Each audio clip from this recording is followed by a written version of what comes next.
Hello friends, myself Rasika Pagaria from Aram College. In last lecture, we were studying about the achievements of democratic socialism. In that, we studied the first point, that is, it creates a new class of wage earner without property or social rights. Movement of protest against the diseases inherited in capitalist society aims aims to liberate the people from dependency on a minority. It becomes a major force in world affairs, creation of new social order, fight for political and economic democracy, movement towards freedom and social justice, build up a rigid theology, achieve freedom and justice by removing the exploitation, the instrument of new imperialism, international movement, process of science and technical skill, the achievement of socialism was not inevitable. Now we'll study the advantages of democratic socialism. Following are the benefits or advantages of democratic socialism. First one is the great efficiency. Economic efficiency under socialism is greater than under capitalism. The means of production are not left in the market force, rather they are controlled and regulated by central planning authority towards choice end. अब यहाँ पे क्या है, economic efficiency जो है under socialism is greatly under capitalism. तो capitalism बहुत होता है, तो क्या है, मीन्स ऑफ प्रोडक्शन, मार्केट, ये सब कौन रेगुलेट करेगा यहाँ पे democratic socialism. It is regulated and controlled by the central planning authority towards the chosen end. The central planning authority makes an executive survey of resources and utilize them in the most efficient manner. The central planning authority क्या है, it makes an exhaustive survey. Central planning authority क्या करती है, वो पहले सर्वे करती है, resources कहाँ से लेंगे, कहाँ ज़्यादा यूटिलाइज होंगे, कहाँ पे अच्छे से सब कुछ अपना जो भी अपन प्रोडक्शन करेंगे उसका डिमांड यहाँ पे है, इन वो हर चीज़ का सर्वे करती है एंड उसके हिसाब से it takes the decision. Next is the greater welfare. In a social economy, there is less inequality of income as compared to capitalist economy because of the absence of private ownership of means of production. See, in a social economy क्या है, यहाँ पे inequality कम रहती है. क्यों? क्योंकि जो भी रहता है सब इक्वली डिस्ट्रीब्यूट होता है. बट कैपिटलिस्ट में क्या होता है, ये सारा मीन्स ऑफ प्रोडक्शन जो भी है is everything controlled by the capitalist. तो क्या है, इनकम सिर्फ एक के हाथ में जाती है यहाँ पे. In socialist economic system everyone works hard and paid as per skill and ability. See, in socialist economic system क्या है, इन सोशलिस्ट इकोनॉमिक सिस्टम क्या होता है, everyone try to works hard, like वो उनके स्किल्स और उनके एबिलिटी के बेसिस पे उनको पे किया जाता है and everyone tries to work hardier. Then absence of monopolistic practices. One of the benefit of socialism is that it is free from monopolistic practices to be found in a capitalist society. See, एक और benefit socialism का क्या है, it is free from monopolistic practices. ये क्या है, ये free है from monopolistic practices to be found in capitalist society. जो capitalist society में found होता है, it is free from that. Since under socialism, all means of production are owned by the state. See, under socialism क्या है, सारा means of production किसके पास रहता है, स्टेट के पास रहता है या गवर्नमेंट के पास रहता है. तो क्या है, मोनोपोली एक्सप्लॉयटेशन यहाँ पे उनका कोई स्कोप ही नहीं है, like monopoly exploitation is impossible over here. Instead of private monopoly there is a state monopoly. See, private monopoly का कोई स्कोप ही नहीं है. इंस्टेड ऑफ प्राइवेट मोनोपोली क्या है, यहाँ पे स्टेट की मोनोपोली है, जो भी है सब स्टेट करेगा over the protective system, but this is operated for the welfare of the people. but ये किस लिए कर रहे हैं वो लोग, ये सारा किसके लिए कर रहे हैं, वेलफेयर ऑफ द पीपल के लिए कर रहे हैं. तो यहाँ पे मोनोपोली प्रैक्टिस होना इम्पॉसिबल है. क्यों? क्योंकि everything is controlled by the state, और मोनोपोली है तो भी किसका है, स्टेट का मोनोपोली है यहाँ पे. Absence of business fluctuation.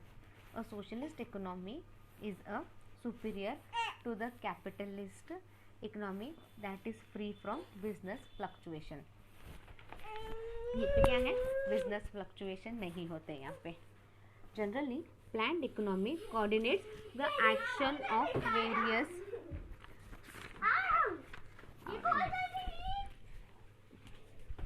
Socialist economy क्या है, यहाँ पे सुपीरियर रहती है to the capitalist economy and it is free from business fluctuation, वो बिजनेस फ्लक्चुएशन से फ्री रहती है। Generally planned economy coordinate the action of, ये प्लान्ड इकोनॉमी क्या रहती है, it coordinate all the action of various processing unit, तो discrimination वगैरह भी नहीं होता, सेविंग्स एंड इन्वेस्टमेंट भी अच्छे से होती है and make full use of available resources. It is able to control over production and avoid general deflation trend. General definition and क्या होता है, डिस्क्रिमिनेशन यहाँ पे नहीं होता, सबका सेविंग एंड इन्वेस्टमेंट होता है and proper available utilization of resources भी पॉसिबल है। और सारा कंट्रोल कौन करता है, प्रोडक्शन कंट्रोल वगैरह कौन करता है, it is done by the state. या next point is the economic growth.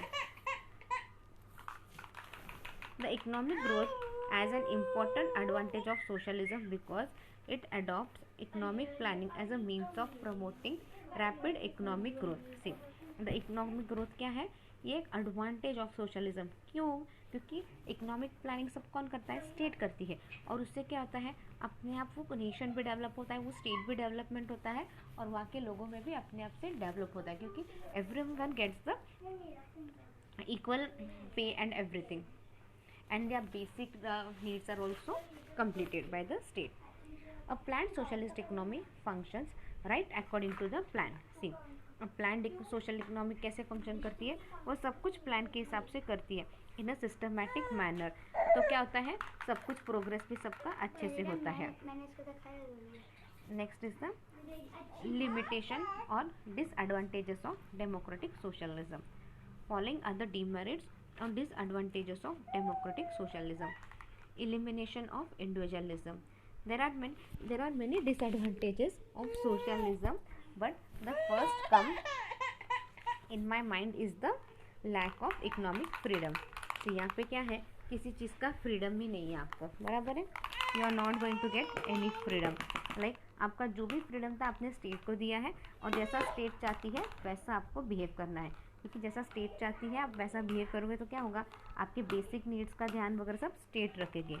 In socialist economy system everything is controlled by the centralised body. See, in socialist economic system में क्या आता है, सब कुछ कौन कंट्रोल करता है, it is controlled by the centralised body. Individuals are not allowed to own any asset, everything belongs to the state. See, individual क्या कर सकते हैं, वो अपना एसेट्स भी नहीं रख सकते, सब कुछ स्टेट का रहता है यहाँ पे। Workers are assigned specific job and are not allowed to change them without consent from the planning authority. See, अब वर्कर्स को भी क्या है, उनके जॉब दे दिए जाते थे, तो वर्कर वो वही जॉब करेगा। अगर उसको उसका जॉब चेंज करना है, कुछ भी चेंज करना है, तो क्या करना पड़ेगा उसको he should work as per the concern of the planning authority. उसको प्लानिंग अथॉरिटी को बोलना पड़ेगा, उनका कंसर्न रहेगा, if they say then only can shift from the job. Like आपको आपके कैपेबिलिटी के हिसाब से, आपके कैपेसिटी के हिसाब से आपको जॉब मिलेगा और आपको उसी हिसाब से काम करना है। Red tapism and inefficiency. In socialism, there is a lot of involvement of bureaucracy and are the drives of all the economic machinery. See, in socialism क्या है, there is a lot of bureaucracy का बहुत involvement रहता है and are the drives of the economic machinery. और वो जो bureaucracy रहती है वो लोग ही सारा economic machinery चलाते रहते हैं. They work as per the economic machinery. The work civil servants are not compatible with the private entrepreneurship. See, the work civil servant, ये क्या है, हर किसी को सिविल सर्वेंट बोल के काम करना है और भले not comparable with the private entrepreneur. फिर आप कंपेयर ही नहीं कर सकते, लाइक गवर्नमेंट सर्वेंट हो जाओ या तो फिर प्राइवेटाइजेशन करो, लाइक कैपिटलिज्म फॉलो करो, और फिर उसके कुछ तो आपको डिमेरिट्स रहेंगे। प्राइवेटाइजेशन को जितना गवर्नमेंट सपोर्ट करता है पब्लिक इसके लिए, सोशलिज्म के लिए, उतना कैपिटलिज्म के लिए गवर्नमेंट सपोर्ट नहीं करता। तो अगर आपको प्राइवेटाइजेशन करना है तो get ready for the consequences. लेकिन क्या है, प्राइवेट में आपको ज़्यादा स्कोप है, आप ज़्यादा आगे बढ़ सकते हो। Thus inefficiency arises and in long run the economy suffer. See inefficiency क्या होती है, यहाँ पे इनएफिशिएंसी आती है और इन लॉन्ग रन में क्या होता है, you will suffer a lot. Next is an artificial system. As a socialist economy is a planned economy, every aspect of the economy is to be determined by the government. See, as a socialist economy, ये क्या है, it is a planned economy और every aspect of the economy is to be determined by the government. See, as a socialist economy क्या है, socialist economy क्या है, ये एक planned economy है और every aspect of the government क्या है, यहाँ पे सब कुछ गवर्नमेंट डिटरमाइन करती है and everything is done as per the government view. सब कुछ गवर्नमेंट के हिसाब से आपको करना पड़ता है। Force of demand and supply do not apply which is one of the disadvantage of socialism. See demand and supply कैसे चलता है, अगर डिमांड एंड सप्लाई एक साथ चलते हैं ना, जब डिमांड और सप्लाई एक दूसरे को मैच करते थे, then we have studied the point of equilibrium in history, 11th-12th standard की हिस्ट्री में पढ़ा था। तो डिमांड एंड सप्लाई कितना इंपॉर्टेंट रोल प्ले करते हैं ये अपने को पता चलता है। बट सोशलिज्म में क्या है, डिमांड एंड सप्लाई का कुछ इंपॉर्टेंस दिया ही नहीं है उन्हें। Thus in the long run the economy becomes state rather than vested. See thus in long run क्या होता है, द इकोनॉमी बिकम्स स्टेट। तो ये इकोनॉमी जो क्या है, it becomes state rather wasted, whereas this makes an economy prosperous. This makes an economy prosperous. Compartment. Next point is the consumer suffer.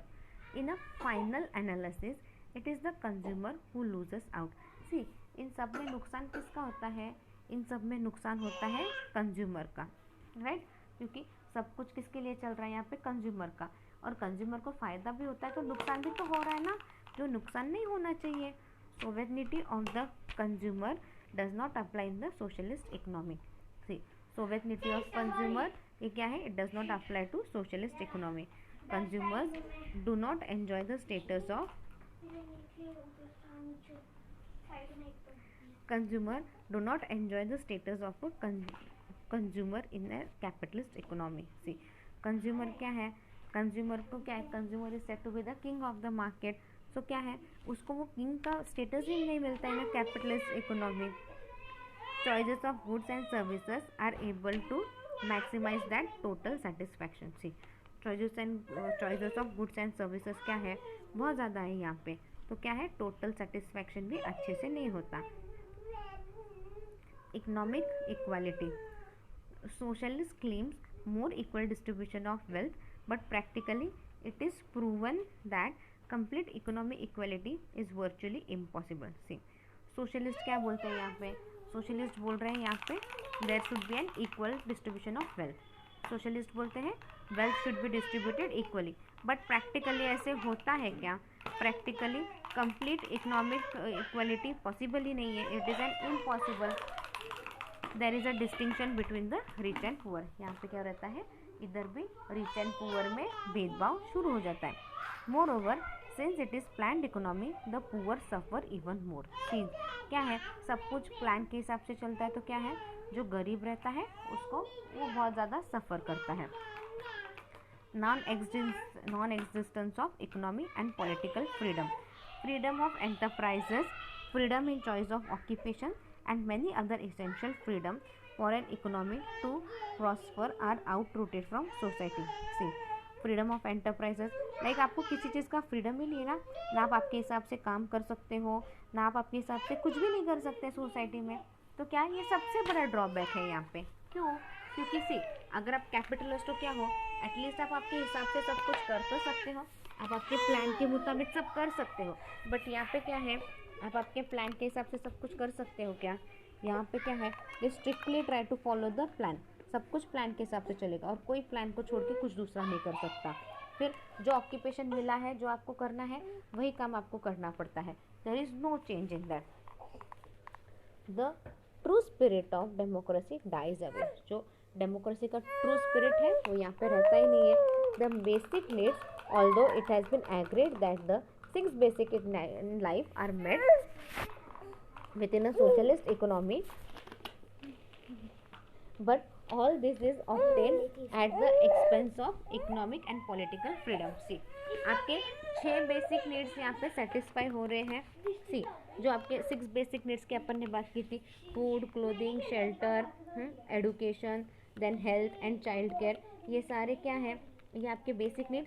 State पूरा will take care of this, but इसके बदले में आपको क्या देना है, आपको आपके economic and political freedom state को देनी है. अगर आप आपका economic and political freedom state को दे दोगे तो आप ये बेसिक नीड सिर्फ सेटिस्फाई करोगे, बाकी कुछ ज़रूरत रही तो वो क्या करोगे, it becomes impossible over here. Then non existence of competition. It is due to competition that an economy becomes prosperous. See अगर आपका it is due to competition. See competition रहता है तभी क्या है, अपन आगे बढ़ते हैं कि यार नहीं मेरे को कंपटीशन करना है, इसके साथ मुझे अच्छे से काम करना है, मुझे आगे बढ़ना है, तभी आप आगे बढ़ सकते हो ना. अगर यहाँ पे क्या है, यहाँ पे कंपटीशन ही नहीं है, the competition between the producer and consumer leads to the production of good quality product which may even be relatively cheap. Here it is one of the disadvantage of socialism. See यहाँ पे जो competition है between the producer and the consumer, ये क्या है, इसकी वजह से अपन क्या करते हैं, we try to produce the goods of good quality. अपन प्रोडक्शन क्या करते हैं, we produce the goods which are of good quality. But यहाँ पे क्या है, और we try to give it at the cheaper rate, ताकि अपना सेल अच्छे से रहे, अच्छे से बड़े करे वगैरह. बट यहाँ पे क्या है, यहाँ पे कंपटीशन ही नहीं है ना, तो आप क्या करोगे, कंपटीशन नहीं है तो क्या आगे कैसे बढ़ोगे, आप अच्छा क्वालिटी का प्रोडक्शन कर रहे हो नहीं कर रहे हो ये कैसे पता चलेगा. So this is one of the disadvantages of the socialism. Thus talents and initiatives of mankind develop and in the ultimate analysis the country incurs rapid growth. क्या है, टैलेंट बढ़ेगा, हाँ आप इनिशिएटिव लोगे तो क्या है, डेवलपमेंट होगा ना, तभी कंट्री भी आगे बढ़ेगा, हाँ, और रैपिड ग्रोथ होगा. यहाँ पे ऐसा कुछ नहीं होता है, यहाँ पे आपको कंपटीशन ही नहीं है ना, तो आपका ग्रोथ कैसे होगा, how will your company grow, how will your country grow rapidly, आपका प्रोडक्शन कैसे बढ़ेगा, कैसे आपको चीप क्वालिटी के प्रोडक्ट्स वगैरह अच्छे रेट में मिलेंगे, ये सब पॉसिबल ही नहीं है ना. So will wind up the topic here, like we have studied the disadvantages of democratic socialism. In next lecture we'll be studying the types of democratic socialism. There are 3 types of democratic socialism. First is the Fabianism, syndicalism and guild socialism. These are the 3 types. We'll be studying this in the next lecture. Meanwhile, study the chapter well. If you have any doubt, mail it to my mail ID. My mail ID is rasika.pagaria@rasika.pagaria@aramedu.in. Thank you.